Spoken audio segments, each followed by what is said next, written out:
Oke, ini adalah solusi untuk nomor 2 latihan soal. Saya bacakan soalnya. Sebuah balok IWF 300 kali 300 kali 10 kali 15 dengan mutu BJ41. Ini ya. Beban mati 6,5 kN per meter. Belum termasuk berat sendiri profil. Beban hidup sebesar 8 kN per meter. Jika balok disokong menerus atau continuous lateral support, apakah balok ini mampu memikul beban ini? Oke, pertama, kalau untuk perhitungan balok, sudah saya jelaskan, kita harus menentukan dulu penampang tersebut kompak atau tidak. Cara untuk mengecek kekompakan penampangnya, itu ada dua pengecekan. Pengecekan kekompakan pada flank dan pengecekan kekompakan pada web. Karena ini penampangnya IWF, maka syarat batas kekompakannya, kita cek di sini, cek.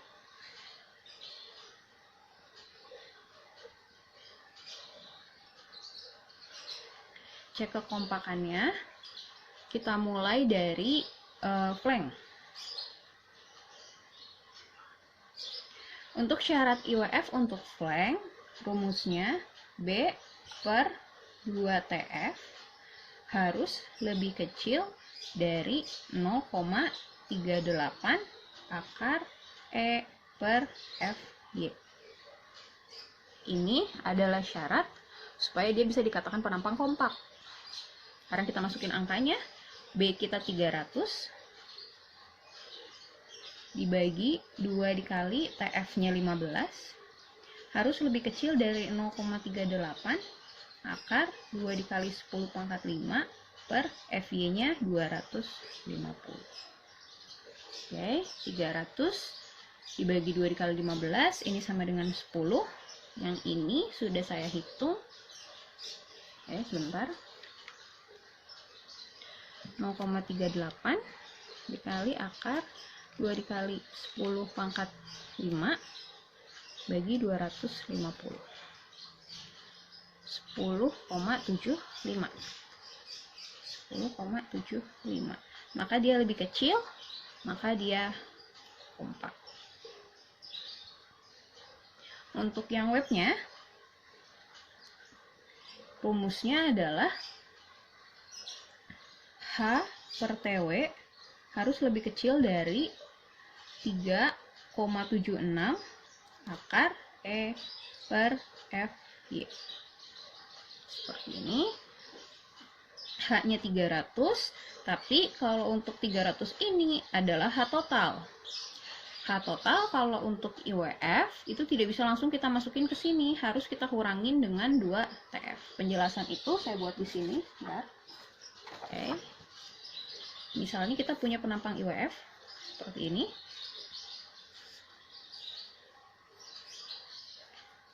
Iya. Ya, padanya lah ya gambarnya. 300 kali 300 itu adalah dimensi luarnya. 300 kali 300. Sementara kalau untuk web itu yang kita analisis adalah penampang webnya saja yang di sini. Berarti kan kita butuh H-nya yang di dalam ya di sini. Maka H sama dengan 300 dikurangin 2 dikali TF. Karena ini termasuk 2 TF di situ. Oke, spesifikan. Berarti ini untuk H-nya saya masukin nilainya 300 dikurangin 2 dikali 15 dibagi sama TW-nya 10. Harus lebih kecil dari 3,76 akar 2 dikali 10 pangkat 5 per 250. Oke. 3 dikali ini H per TW-nya sama dengan 27, sudah saya hitungkan. Untuk yang batasannya itu sama dengan 106,35. Maka dia lebih kecil, maka dia kompak. Nah, untuk penampang kompak berarti kita tidak ada perhitungan yang membutuhkan perhatian khusus. Setelah kita tahu penampangnya kompak, berarti kita akan menghitung kapasitasnya berapa, lalu kita bandingkan dengan bebannya. Untuk menghitung kapasitasnya, kita harus tahu pengertian dari continuous lateral support. Continuous lateral support artinya di sini panjang bentang yang tidak terkekang itu sama dengan 0. artinya LB sama dengan 0.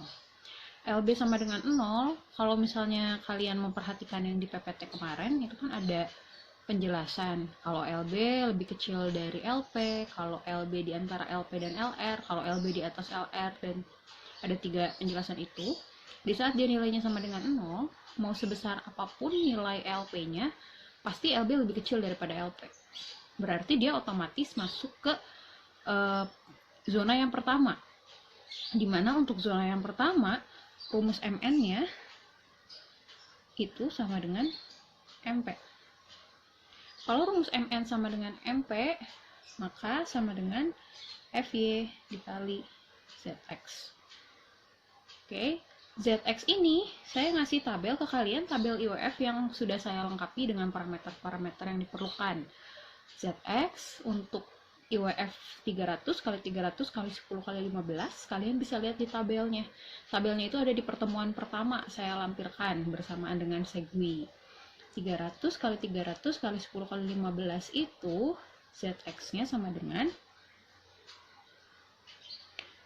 1464 750 mm 43. Berarti untuk kapasitasnya kita bisa hitung sama dengan 250 dikali 1464 750 sama dengan 250 dikali 1464 750. Seperti ini ya. 366 187 500 Newton milimeter. Kalau kita konversi kilonewton meter, dia sama dengan 366,187 kilonewton meter. Oke. Nah, karena dia di situ berupa kapasitas, harus selalu kita bandingkan dengan beban. Bebannya sendiri itu adalah DL dan LL. Tapi DL di sini saya kasih keterangan.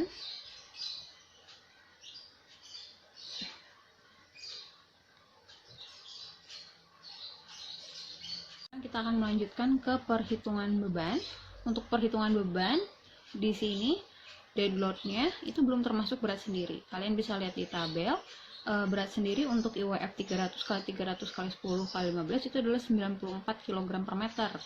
Maka di sini dead load-nya saya tambahkan dari 6,5 ditambah berat sendirinya ya, 94 kg per meter, saya konversi jadi kilonewton. Maka dia menjadi 0,94 kilonewton per meter. Dijumlahkan dia di 7,44 kilonewton per meter. Untuk live load-nya itu dia di 8 kN per meter, tidak ada masalah. Nah, kita rubah dia menjadi berat beban merata ultimate.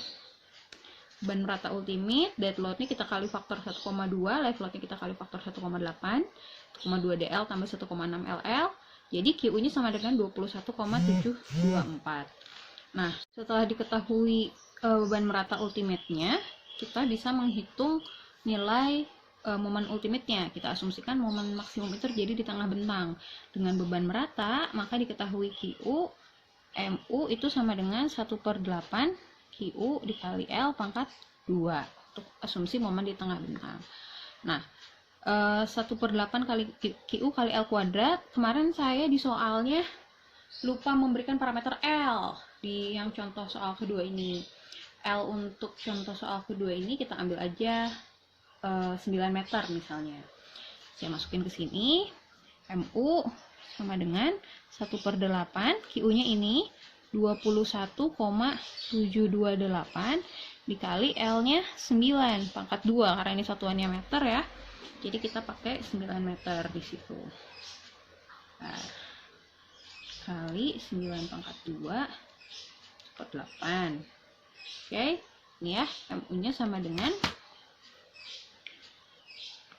219,996 kilonewton meter. Ini nilai MU.